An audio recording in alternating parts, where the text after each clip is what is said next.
첫 번째 주제 가겠습니다. 이 청와대에서요, 지금 뭐 이 민주당 의원들 비롯해가지고 엄청나게 이 방어막을 치고 있는데, 오늘 청와대에서 여론조사 보고 획 돌았는지 압수수색한 게 내라는 뭐라는 거예요? 예? 어떻게 보심? 뻔뻔하다. 저럴 수가 없습니다. 그 다음에 자기들의 행위를, 그러니까 국민들, 검찰, 그러니까 자기 편 아닌 사람들은 다 뭘로 보는 거예요. 속된 말로 개, 돼지 이런 이야기 우리 많이 했지 않습니까? 근데 그런 식으로 본다는 것밖에 안 되는 겁니다. 정말.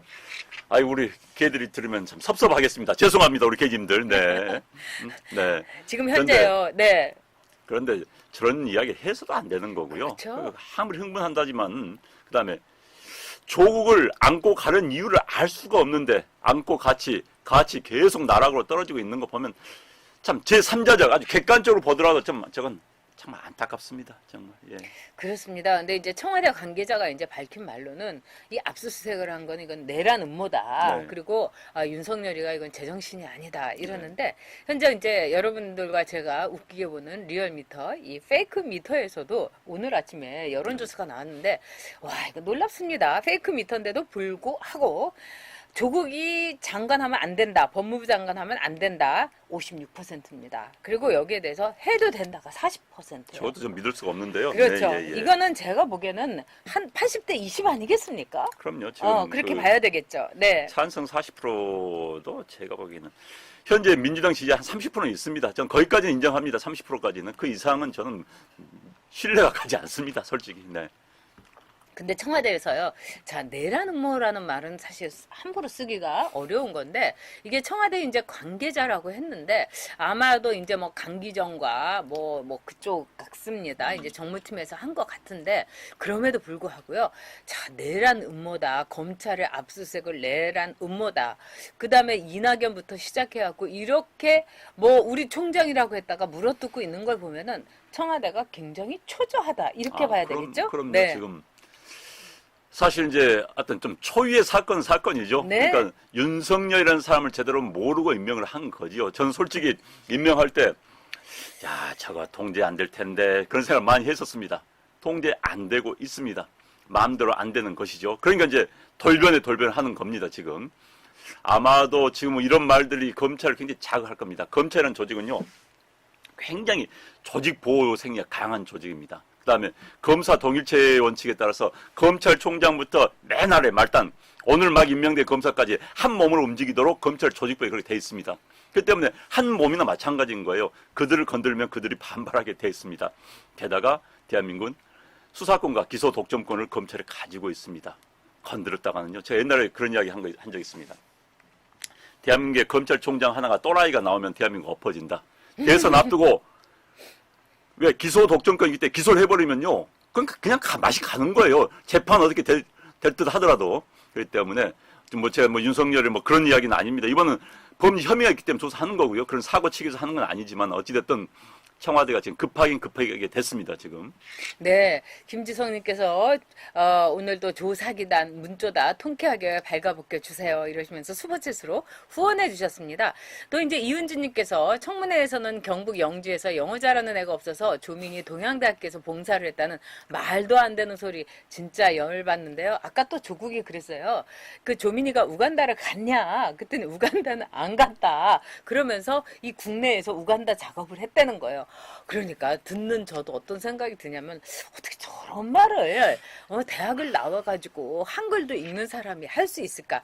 보리님 말씀대로 정말 조국 욕도 아깝습니다.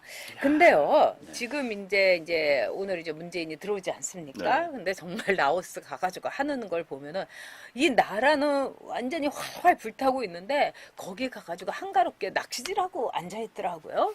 그리고 이 김정숙이는 또 거기 라오스 무슨 총리인가 그 부인하고 같이 탁발 공양을 하고요. 참 여러 가지 하고 있습니다. 문재인의 심리는 또 청와대 심리는 한국당이 청문회가 관심이 없습니다. 검찰 수사입니다. 검찰 수사가 지금 어떻게 될 것인가만 초미의 관심사지 한국당이 오늘 청문회에서 무슨 말을 하든 한방 하더라도 관심 없어요. 모른다고 하면 되는 거니까. 사실 이제 여러분들 아시겠지만 모든 사안은 이슈가 되면요. 한국에서는 그게 이념화 돼버립니다. 공방으로 끝나요. 근데 결정적인 사진, 결정적인 녹취가 없기 전까지는 공방으로 가버립니다. 난 모른다. 당신하고 나하고 해석이 틀린다. 넌 그렇게 생각하지만 난 이렇게 생각한다고 하면 공방으로 가버려요.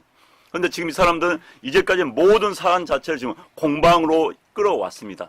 예를 들어서 무슨 뭐 저기 학교, 그러니까 당국대학교에서 무슨 뭐 제1저자 된 것도 난 모른다. 그 교수가 알아서 했다.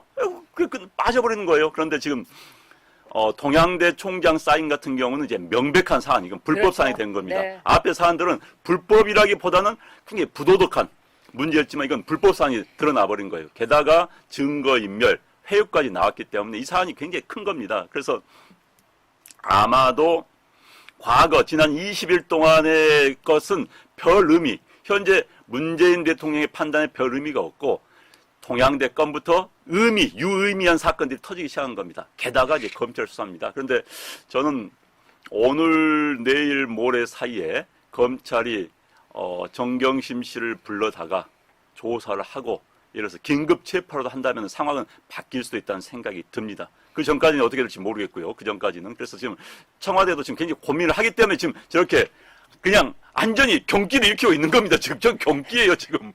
그러니까 이거는 청와대가요 완전히 미쳐 돌아가고 있다. 네. 그리고 집단 히스테리를 보이고 있다. 네. 이렇게 보여야 됩니다. 왜 그러냐면은 어떻게 압수수색을 한 게 네. 내라는 뭡니까? 그러면 검찰은 압수수색 해서는 안 되는 거 아닙니까? 거기다가 이 정경심이 그거를 이제 PC를 이제 빼는 거 아니겠습니까? 근데 이게 이제 우리가 세 번째 주제에서도 하겠습니다만은 아니 요새 PC가 얼마나 많아요. 노트북에다. 그리고 대학생들은요 요즘 들어서 대학에 입학했다 하면은 선물이 노트북이에요. 근데 자기 노트북은 아니고 아빠 이 PC에 들어가서 이게 할 게 뭐가 있습니까? 그러니까 지금 네, 말도 안 되는 거죠. 거짓말인 게요. 네. 자, PC를 이제 CCTV 잡힌 거 아닙니까? 그렇죠. 정경심 교수가 동양대학교 자기 방에서 게다가 자기 재산 관리인인 무슨 한투 직원을 끌고 와가지고 네. 싣고 갔습니다.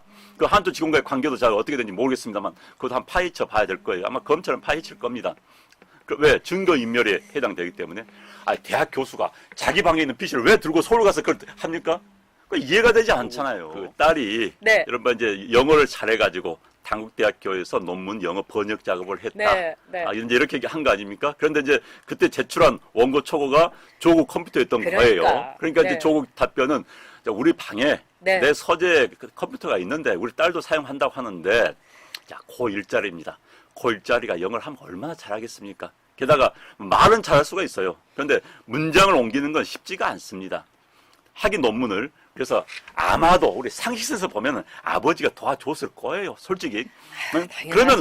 네. 그러면 아버지가 그래도 영어를. 근데 이제 더 재미있는 것은 또 그 초고가 엉망이어가지고 다시 썼다는 거 아닙니까? 그 단대 교수 왈. 어찌됐든.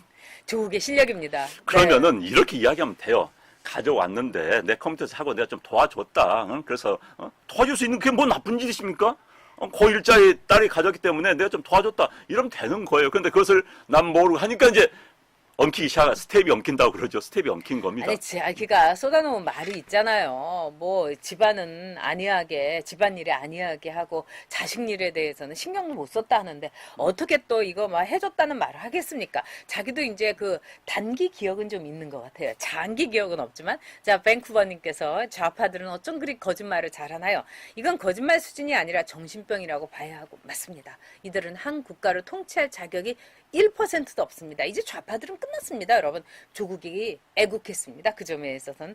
자, 늘 함께 해주시는 앤디 김 원장님께서 거짓말쟁이는 장관하면 안 된다.